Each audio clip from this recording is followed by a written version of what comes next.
Well, I'm going to present you our last work entitled Unveiling Microeukaryotic Diversity and Stress Adaptations in the Extreme Maar Lake, RincÄ&n de Parangueo. Well, as my previous colleagues start to tell you, the volcanic activity is really significant to shape the Earth's geological history, influencing the evolution and diversification of life by creating isolated ecosystems that drive microbial specialization. As you can imagine, we love this image and because it explains very well what we want to examine. And I'm just going to tell you that the limits of life are expanding that we before thought.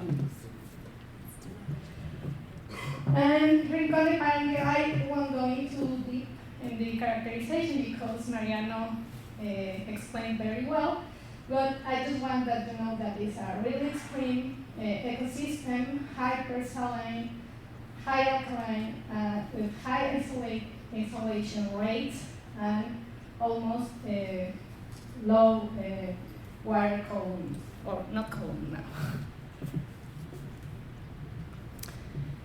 And it was formed by a magmatic eruption in the Quaternary period, approximately 28,000 years ago, and suffering desiccation because of the agricultural purpose.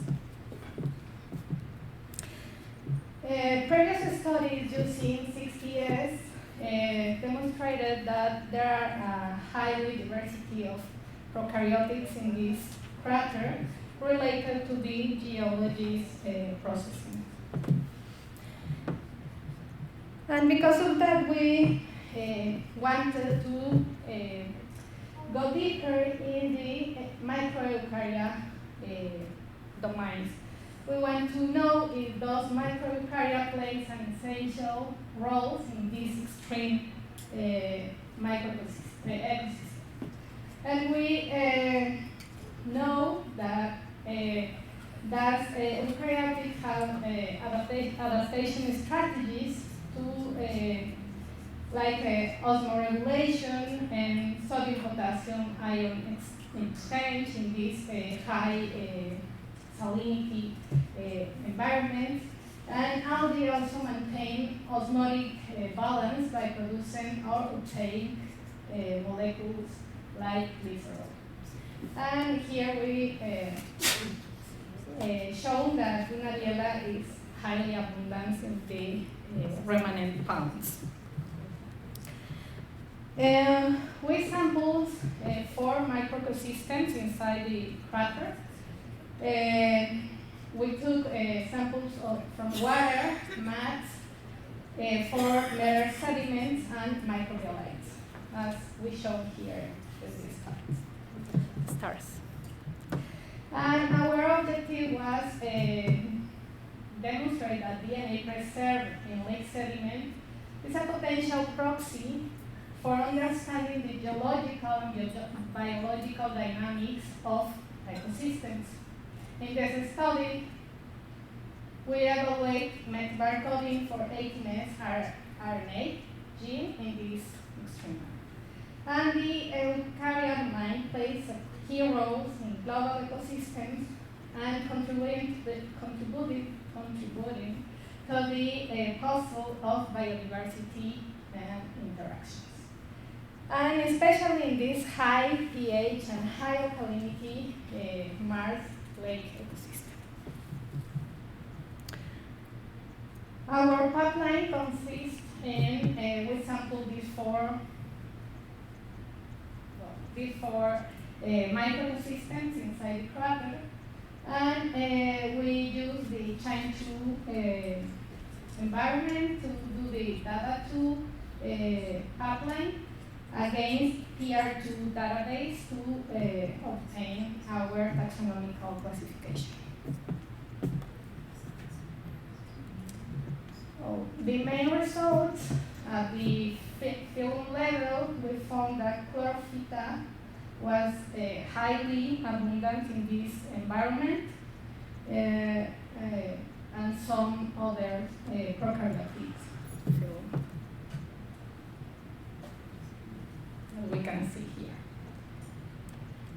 At the other levels of taxonomic profile, we showed by each microecosystem the abundance. As you can see, the brown color are the chlorophyta, and because of that we designed to go deeper at the genus level to see what was the main genre representing here, and was Brunariella, for example, and other groups of algae and protists, but this was not really a diverse macroecosystem. When we got at Maar, microecosystem taxonomic profile, we could see that the most represented genus was some Nyctea and Urgophysia, this algae, forgot the name of this, well, I like to remember. And that was amazing that we have differences, groups, abundance in each microecosystem. I want to say the name of this Nyctea. Well, then for former deep sediments, we observed that the most abundant genus was Embryophysia and Ulvophysia, these and other groups. The nice things with sediments is that archives of the history around and inside the lakes. And then we found, for example, genes of Gallus, because there are so many chickens there that people sometimes put there. Caprus, because it's a practice around the crater. And the sediments capture all the diversity that we can find around the lake. And it's really nice that we have not just inside of the crater, but some molecules that could came by air. Diatoms was yeah, we have diatoms.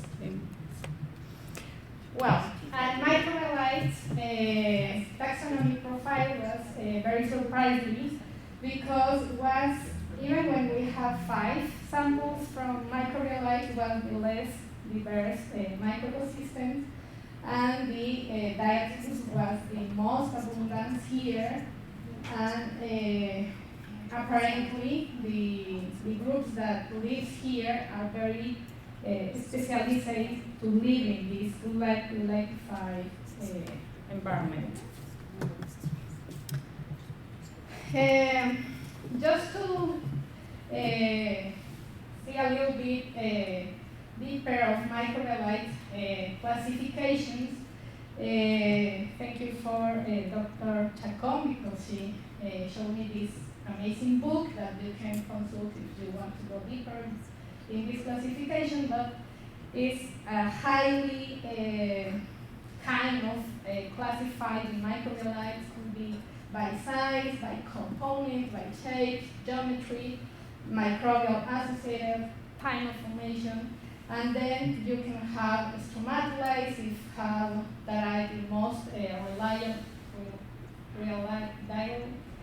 recognizing because of the laminations.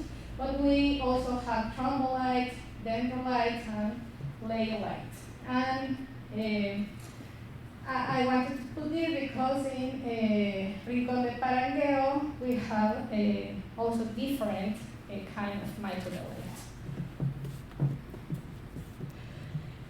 And well, what was nice that we could find in the little ponds alive microeukaryote as rotifera, different algae, and that is telling us that there is still life inside of these little ponds of water, and a lot of migrating birds came here to take some food and nutrients for these ponds, and because of that we think even when it's also almost desiccated, it is really important to conserve this place. When we do the alpha diversity, we could see that sediment was the highest diversity in this platter, and microbialites exceeded the less diversity. And we thought this because microbialites, the microeukaryotes in microbialites are very specialist, while in sediment, as I mentioned, we can have everything around and inside the ponds. When we performed the beta diversity, we also found that sediments and microbialites are closer in NBS1, and mats and water are a little bit closer, but if you can see, each microecosystem are very discriminate. To prove this, we made a Venn diagram and Parangueo test to see if we have significant differences. Something that was surprising that any family was shared by the 4 microecosystems. That tells us that each ecosystem have exceeded high specialization from the condition of each of these habitats. And when we do the Parangueo post hoc, Adonis was significantly, we also found that microbialites exceeded the differences, significant differences to the other microecosystems, but if we go more strict, the only that exhibit differences was microbialite and mats. And that could be because of the specialization that microeukarya needs to have to liquefy or not liquefy these mats. And that is really interesting because we think we need to go deeper in the metabolic cycles to understand what is happening, what gave this opportunity to macroeukarya to collaborate with these latifying or non-latifying structures. And we also performed this correlation analysis, and we could see that this net shows that again, microecosystem will discriminate by each condition, by the particular conditions, and we again can see that these macroeukarya are really specialized by each part of this microecosystem inside of this aquarium. And we wanted to support statistically this analysis, and we established the communities. When the value are close to 1, the analysis is more supportive, and when it's 0 or negative values, the communities are less supported.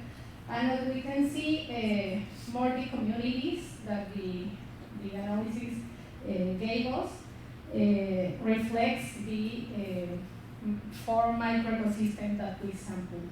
As we can see in blue, the microeukaryote, I think I can see very well that the triangles are sediments, and that support, again, these specializing roles of this microeukarya. And then, finally, our results are telling us that microeukarya communities are not passive background of this component in the extreme ecosystem.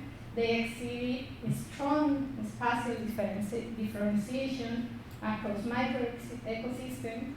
And something important that we could see is that they are driven by the physical-chemical gradients, and that could have an important characteristic for this differentiation. And not only our shared family, taxonomical families were observed across all ecosystems, even when they are connected. Apparently, each microecosystem has each particular communities. And chlorophyta emerged as a dominant and functional relevant taxa, and the desiccation of these smaller ponds was associated with lower diversity, suggesting that we are observing local extinctions. And even though Parangueo is almost a desert and a highly human impacted ecosystem, that indicate that trophic change is still occurring, suggesting a still active and dynamic ecosystem. And that is really important to support the conservation of this place. And our perspective, we really want to combine techniques of metagenomics, transcriptomics, and experimental validation to support these results. And what else we can find in these ecosystems with our impact, the human impact. And that is so sad. And just thanks to an amazing team that we could create a really transdisciplinary equipment team. And I am so happy to learn a lot of geology from my biology formation. And this is a really nice team, but also the communities in the Valle de Santiago and Rincón de Parangueo have been a really important component of this work, because they need to know what we are doing there and what result we are getting to be proud of their place and push the conservation. Thank you. Thank you very much.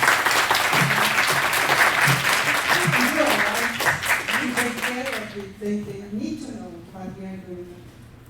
We have time for one or two questions before moving to the next presentation.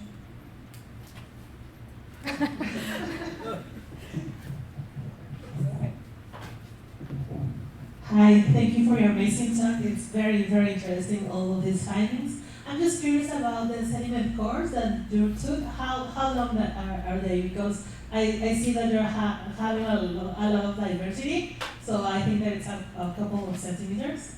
Yeah, there was 4 meters of sediments. That is because we have since goats, chickens, a lot of plants around the ferns, a lot of eukarya from the planet.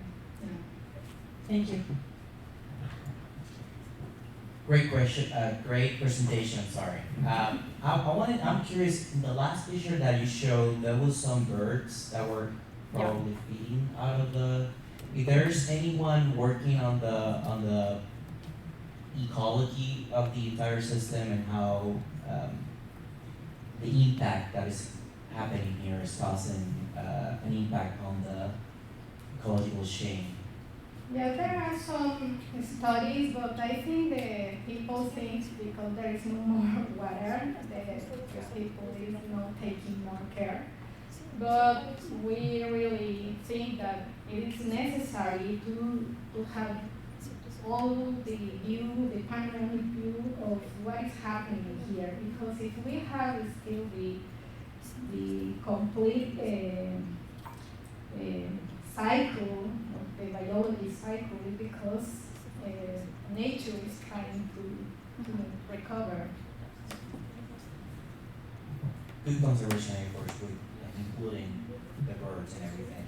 Yeah. It's happening in other places too, like sometimes these microbial systems serve as substrates for insects and other microfauna to live and to grow, and then the birds will feed onto that, and a lot of conservationists use this model, so maybe it's a place to explore for you guys if you want to do questions. Yeah, for sure. Thank you, Barbara.